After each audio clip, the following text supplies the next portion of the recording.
lihat mereka lagi nggak pakai baju apapun, nggak pakai pakaian sehelai.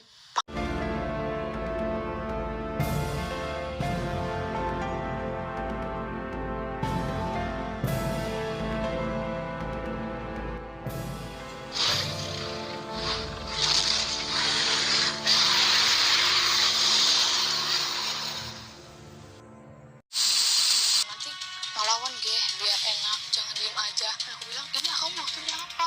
Kamu berhubungan sama emak, direbut handphonenya, terus dihapus chatnya sama dia, Kak. Astagfirullah, hati aku, aduh, aku langsung nggak tahu aku harus gimana itu, Kak. Air mataku juga udah habis kali nangisin dua orang itu. Kamu siap nggak menerima permintaan maaf itu berkali? Lemes banget. Masih shock. Iya, masih kepikiran aja gitu sih, Kak. Masih kepikiran kamu. Iya, suaranya walaupun memang masih, maksudnya udah 1 bulan sih ya, tapi kan nggak mudah lah gitu aku untuk ikhlas, untuk bangkit gitu, masih naik turun, Kak, perasaan aku itu. Jadi kemarin gue dihubungin salah satu kolega gue, katanya ada teman sahabat dari Banten nih, mau dia ada cerita kan dia. Nama lengkapmu? Norma Rismala. Norma Risma ya. Iya. Jadi kronologi ceritanya deh, biar itu soalnya berseliweran di Twitter sama TikTok kan. Betul banget, Kak. Coba deh kamu cerita biar orang juga paham kronologi dari awalnya nih. Kamu kenal dia udah berapa lama? Aku kenal dia itu dari 2017 akhir, Kak, waktu masih sekolah SMA.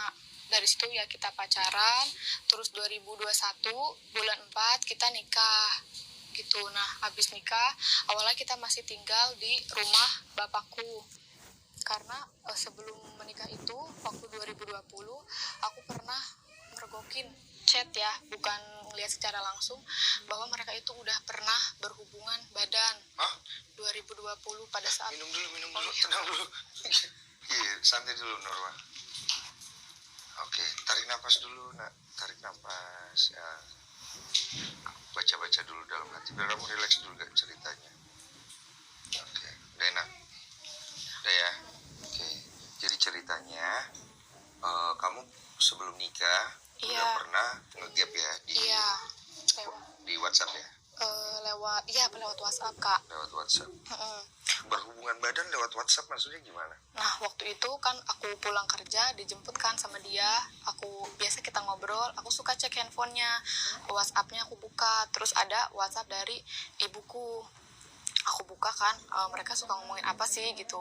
Akhirnya di situ ada chat yang menurut aku lumayan mengarah ke kayak berhubungan seks gitu loh, Kak.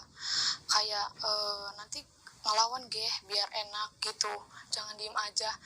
Walaupun aku belum pernah berhubungan kayak gitu, tapi kan itu udah nggak wajar menurut aku. Ini apa sih gitu, tapi aku masih diem, Kak. Aku baca lagi ke bawah, si laki-laki ngomong, katanya lagi apa, kata ibuku bilang lagi abis mandi, lagi pakai baju. Terus cowokku bilang katanya VC.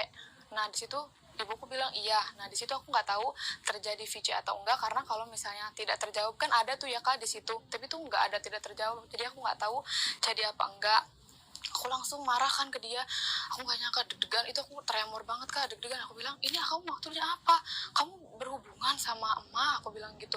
Enggak, katanya itu masalah paham, direbut handphonenya, terus dihapus chatnya sama dia, Kak. Nah jadi kan aku kayak nggak punya bukti kan gitu untuk misalnya bilang ke bapak. Akhirnya aku ribut sama dia malam itu. Nah ibuku keluar dari kamar bilang enggak, itu mah salah paham aja gitu. Nah dia tuh menurut aku tipe orang yang playing victim gitu, Kak, manipulatif. Jadi waktu itu kan aku marah, nggak terima, dia tuh kayak sakit gitu, batuk terus napasnya sesek segala macem. Kan aku takut ya, Kak, takutnya dia nanti kenapa-napa, aku yang disalahin, sedangkan posisinya masih ada di rumah aku. Akhirnya ya udahlah, ya aku percaya, maksudnya nggak apa-apa gitu. Ya udah, akhirnya dia pulang malam itu. Tapi aku masih nggak percaya, Kak, dalam hati kecil aku, ini tuh nggak beres loh gitu. Ya Allah, aku bilang, tunjukin kalau memang dia itu berbuat kayak gitu lewat jalur apapun, tolong ditunjukin ya Allah. Dan kalaupun memang aku yang salah sangka, tolong kasih tahu aku juga. Itu setiap sholat aku minta kayak gitu. Akhirnya selang dari hari itu, dia sakit, Kak, aku ke rumahnya kan. aku dijemput adiknya pulang kerja ke rumahnya, aku masuk kamarnya gitu kan, dia habis minum obat segala macem, aku duduk di kursi, dia tiduran di kasur, aku bilang aku minjem HP ya gitu, aku maksudnya kayak mau nyari bener nggak sih yang kemarin Setelah dugaan. kejadian tadi. Iya, setelah kejadian yang dari rumah aku itu, aku buka WhatsApp-nya nggak ada apa-apa gitu. Aku buka log panggilan di telepon biasa, nggak ada juga, maksudnya nggak telepon atau apa. Aku buka pesan biasa kak. Di situ ada pesan dari ibuku yang belum dibaca. Di situ ada ibuku ngechat panjang banget gitu. Dia bilang intinya dia memang berhubungan kayak gitu, nggak tahu diri loh katanya, udah saya turutin berhubungan kayak gitu. Tapi kamu bulan puasa ngajak saya berbuat gitu siang-siang. Itu panjang banget kan, marah ibuku itu. Oh, ibu marah di posisi SMS itu ya, SMS ya? Marah gitu, dasar nggak tahu diri katanya. Pokoknya ngomong kasar lah, udah diturutin berhubungan kayak gitu, udah tahu bulan puasa minta berbuat gitu siang-siang, terus bawahnya mah tipe segala macam. Wah, aku langsung kaget, ya Allah astagfirullahaladzim. Aku bilang aku ngegetar banget kak, nggak nyangka gitu tuh, ya Allah ini ternyata beneran dugaan aku selama ini gitu, dugaan aku yang kemarin. Terus udah gitu aku tetap baca kan ke bawah segala macem. Dia sempet tuh beda hari kan ngechat jam 5 pagi, katanya kok lampu rumahnya gelap katanya gitu kan. Terus ibuku bales, nanti aja ya kalau mau nanya, katanya saya mau tidur. Nah udah tuh kan, aku langsung pura-pura kamar mandi kan. Nah, ini setelah SMS itu ya? Masih setelah dari WhatsApp itu kak. Iya, dari pesan yang terakhir kamu cerita ya, urutannya ya? Iya gitu. Lanjut. Nah udah gitu aku dari yang kasus pertama kan, yang dari WhatsApp itu aku sempat curhat sama adiknya, masa sih sis gitu kan, gimana ya, bingung mau ngebuktiinnya gimana, nggak punya bukti yang jelas kan gitu. Nah dari pas hari itu aku baca pesan itu, aku langsung izin ke kamar mandi. Aku bilang, aku mau ke kamar mandi sakit perut, aku boleh ya minjem HP kamu buat hotspot, aku bilang gitu, karena kuota aku habis, aku mau dengerin lagu di kamar mandi. Oh iya katanya, dia bawa aja. Dari situ aku panggil adiknya, deh aku bilang, lihat ini, aku bilang ya Allah, kata kakak kamu kayak gini beneran dugaan kita, aku bilang gitu. Adiknya si R, iya adiknya si mantan suami ya berarti ya? Betul. Oke, terus akhirnya aku screenshot kan, itu aku kirim ke WhatsApp aku lewat WhatsApp dia, tapi langsung aku hapus gitu kan dari galeri, dari WhatsApp. Dia nggak tahu. Aku ke kamar mandi, langsung ke kamarnya lagi. Aku bilang aku pulang ya, aku bilang gitu, udah malam gak enak. Udah tuh dari situ. Nah aku bilang ke bapak, pak ini gimana maksudnya kayak gini. Oh, pertama kali kamu ngasih tahu akhirnya ke bapak nih? Iya, ke bapak, dengan bukti yang tadi kamu screenshot ya? Iya, betul. Terus kata bapak, ya udah coba nanti dikumpulin. Tapi keluarga bapak tuh nggak ada yang tahu kak. Jadi kita kumpul berempat. Aku, bapak, ibu, sama si mantan suamiku itu. Waktu itu orang-orang terawih kita ngumpul gitu. Maksudnya biar jangan ada yang tahu gitu loh kak, kan malu ya kak, aib gitu. Ini setelah bapak suruh kumpulin bukti-bukti? Enggak, pas udah tahu dari chatan itu, maksudnya mau nanya ini maksudnya apa gitu kan. Kumpul di rumah aku berempat itu. Terus bapak nanya, ini ada chat ini maksudnya gimana gitu kan. Enggak, kata ibuku, itu masalah ketik doang. Kata, salah ketik gimana? Kata bapak, ini tuh jelas loh kamu ngomongnya, katanya gitu kan. Pokoknya mereka nggak ngaku segala macem. Bapak tuh orangnya bukan tipe yang suka kasar, galak segala macem ya kak. Bapak mungkin hatinya mah kesel gitu. Tapi bapak bilang, ya udah katanya, kalau memang kalian nggak ngaku katanya, nanti suatu saat katanya barang kalian busuk, kata bapak gitu kan. Terus si cowok ketakutan, nangis bersimpuh di kaki bapak. Pak katanya, maaf pak, ampun pak, saya hilaf katanya gitu. Aku langsung kaget gitu. Ya Allah, aku bilang, tapi tetap kak, ibuku nggak ngaku gitu. Pak maafin saya pak, katanya saya hilaf pak, katanya cuma sekali doang, katanya gitu. Saya cinta pak sama Risma, katanya saya sayang sama dia, saya nggak mau pak putus sama dia, dan gitu. Bapakku udah kacau perasaannya, udah, katanya kamu pulang dulu sana, pulang, katanya gitu kan. Aku di kamar kayak, ya Allah gitu, aku harus gimana ini mah udah kacau banget, aku bilang gitu kan. Ditanyakan sama bapakku di kamar, tetep ya si ibuku yang nggak ngaku, cuma ya udah minta maaf, cuman nggak ngaku itu salah gitu kak. Akhirnya bapak bilang, udah lewat hari, bapak bilang kayak, udah Riz ya, jangan sama dia lagi gitu kan, karena laki-laki tuh kalau udah tahu kayak gitu, udah pernah begitu, nanti dia akan begitu lagi. Pada saat itu kan aku baru kerja di tempat kerja kan sebelum nikah ya, mohon maaf aku potong, sebelum nikah kan betul ya? Nah, minum dulu saya. oh iya, minum dulu biar kamu lebih santai ceritanya.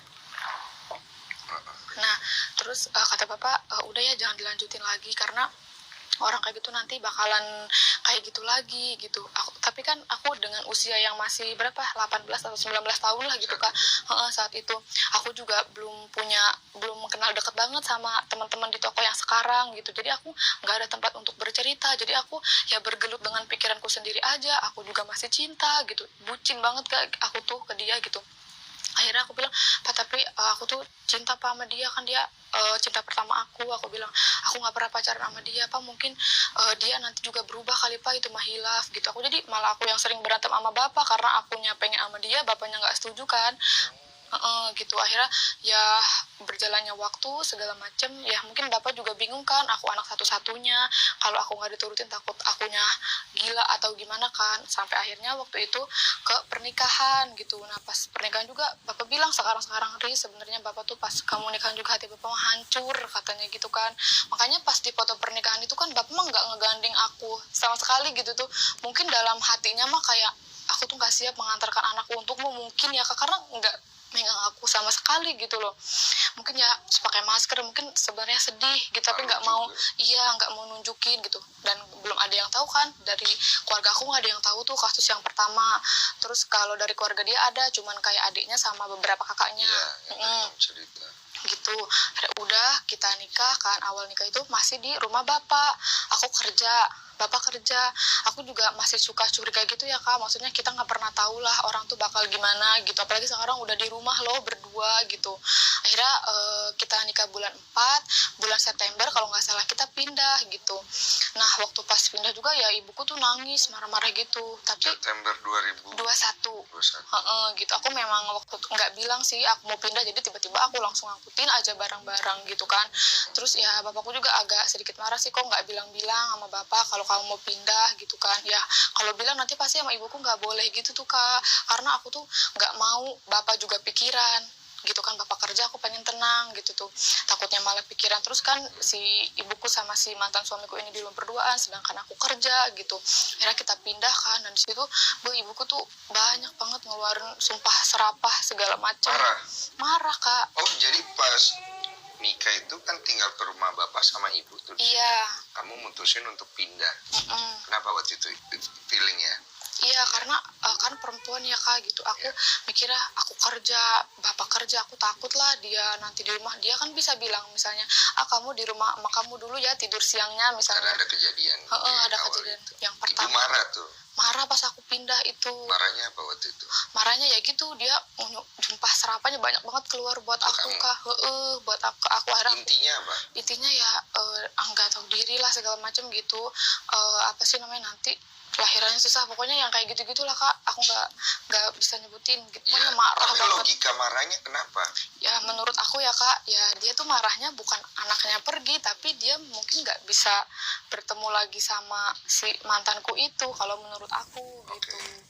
Terus aku blok kan WhatsApp-nya. Nah dia tuh WhatsApp-nya ibu aku blok gitu. Nah dia nge-spam kan ke suami aku gitu. Ada juga WA aja di blok tuh.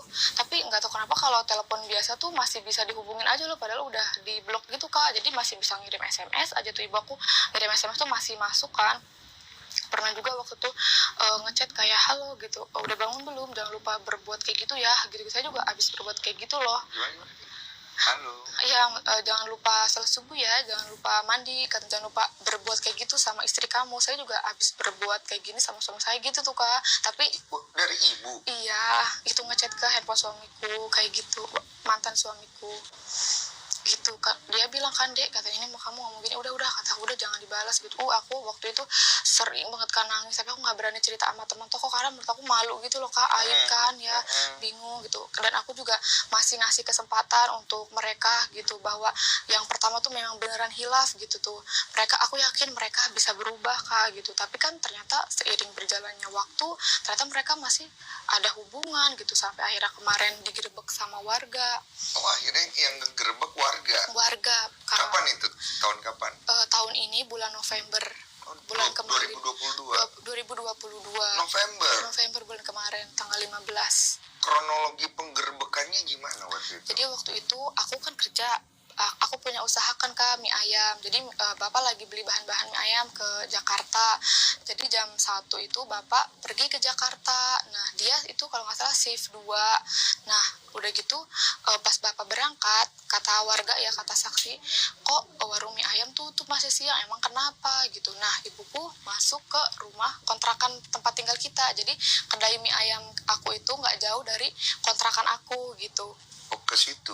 Ke situ karena Oke. kontrakan itu kan punya ibunya si mantan suamiku gitu, deket situ. Dia ke kontrakan aku. Terus ada di situ rame Kak, di depan tuh ada yang jualan ketoprak, ada yang lagi ngobrol segala, pokoknya rame Rame. lah. Rame itu jam 1 siang Kak. Terus udah gitu diliatin kan kok masuk ke rumah si Risma, ke kontrakan si Risma, sedangkan akunya nggak ada. Dilihat di waktu, mungkin kok ini orang lama banget nggak keluar-keluar. Tapi orang-orang itu tahu itu ibumu nggak? Tahu Kak, tahu. Kok dia bisa curiga ya? Karena sebelum-sebelumnya itu, sebelum terjadi penggerebekan 1 bulan yang lalu itu, abis maghrib atau apa, pokoknya masih sore. Biasa kan warung mie ayam tutup jam 8-an, itu masih sore kok udah tutup. Nah, terus ibuku ke kontrakan aku juga. Sering. Kayaknya Kak, aku nggak tahu karena kan aku mah kerja ya, pulang jam 8 malam gitu. Lanjut. Nah, terus tetanggaku tuh aneh, kok udah tutup jam segini, kayak agak curiga gitu kan. Tapi emang warga tuh udah sering curiga, kayak kok ini mah kayak bukan hubungan menantu sama mertua pada umumnya gitu, beda lah pokoknya. Tapi mereka tuh ya bingung juga gitu tuh, gimana mau ngasih tahu ke aku, maksudnya ngegepin atau gimana, bingung, nggak ada bukti kan. Akhirnya waktu malam-malam itu, berarti kan 1 bulan sebelum penggerebekan, mungkin sekitar bulan Oktober atau September ya Kak, berarti malam itu si ibuku masuk kontrakan, aku belum pulang kerja. Tetangga aku yang sebelahan banget sama warung mie ayam itu minjem tangga ke tetangga lain, minjem tangga katanya, ternyata dari ventilasi belakang kontrakan kita. Pas dilihat mereka lagi nggak pakai baju ataupun nggak pakai pakaian sahlah, ada di sebelah lagi di kulkas lagi minum kan. Nah, kalau si ibuku itu ada di mau ke kamar mandi gitu, nggak tahu mau periksa atau mau apa gitu ya, tadinya mau difoto atau di video. Nah, jatuh si tetangga akunya itu, handphonenya jatuh, pokoknya intinya tidak ada bukti. Nah, dan Ketahuan dong. enggak kedenger mu jatuhnya kayaknya gitu. Nah, terus udah gitu ceritakan ke yang lain-lain gitu. Nah, sebenarnya ibu-ibu tuh sering suka gosip-gosip kayak ini mah apa sih namanya, kayak ada yang aneh. Nah, tapi sering tuh diomelin sama si suaminya yang pertama kali ngeliat, ih kamu tuh jangan suka ngegosip kayak gitu, nanti mah takut orangnya marah karena nggak ada bukti. Pas dia ngeliat sendiri kan, ya ternyata bener dong yang suka ibu-ibu omongin tuh gitu.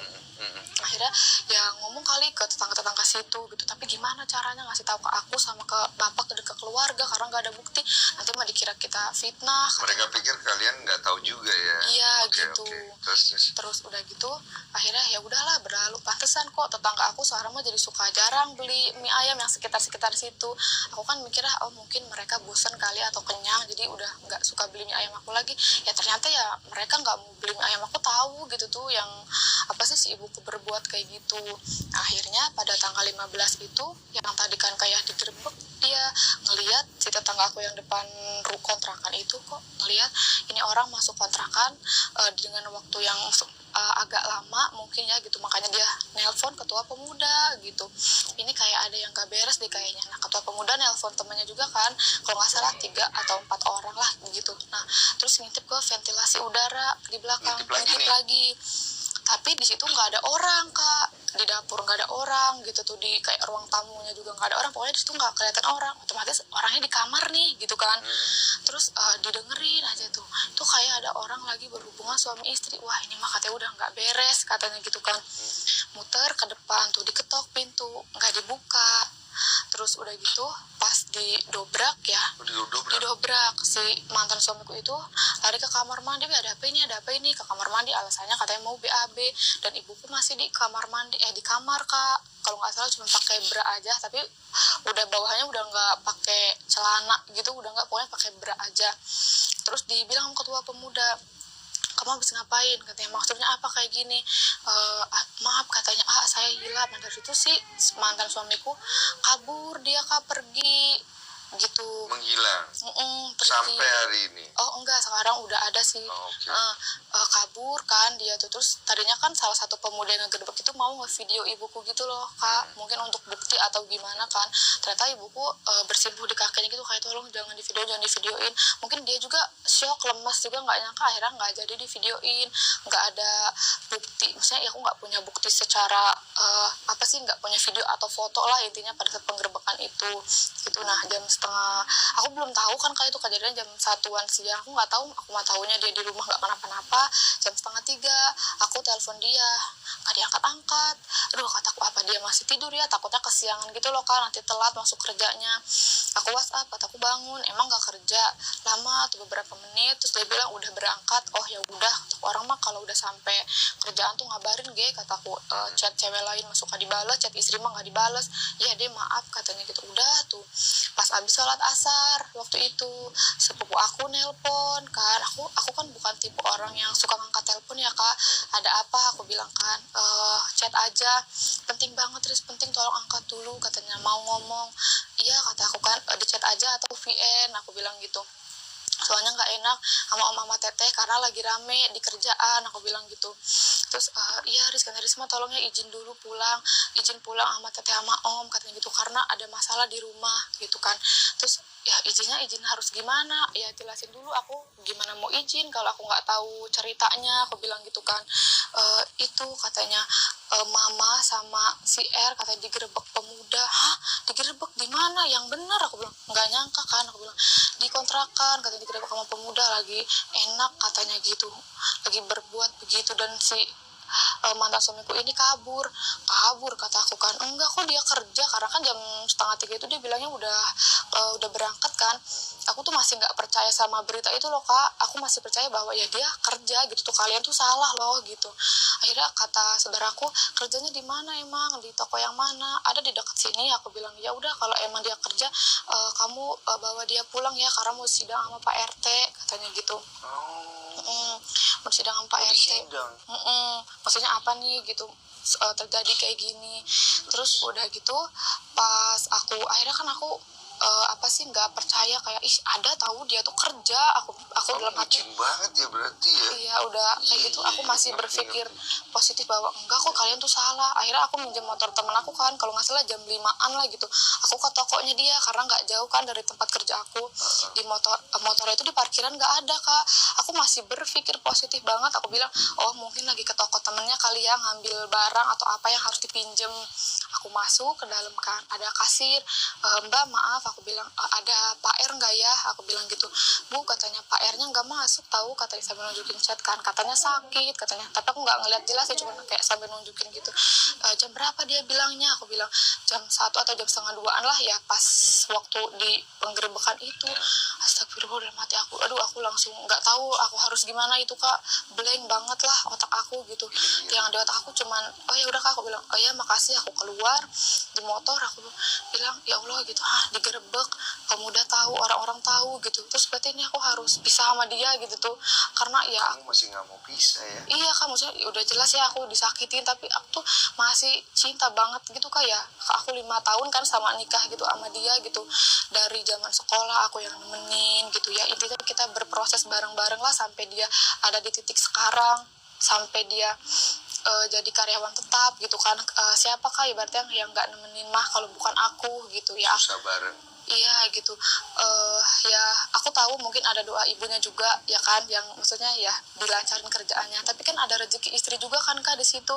Setiap saat aku selalu berdoa, ya Allah semoga suamiku suatu saat bisa diangkat jadi karyawan tetap. Dia baru banget pindah ke situ tuh diangkat jadi karyawan tetap.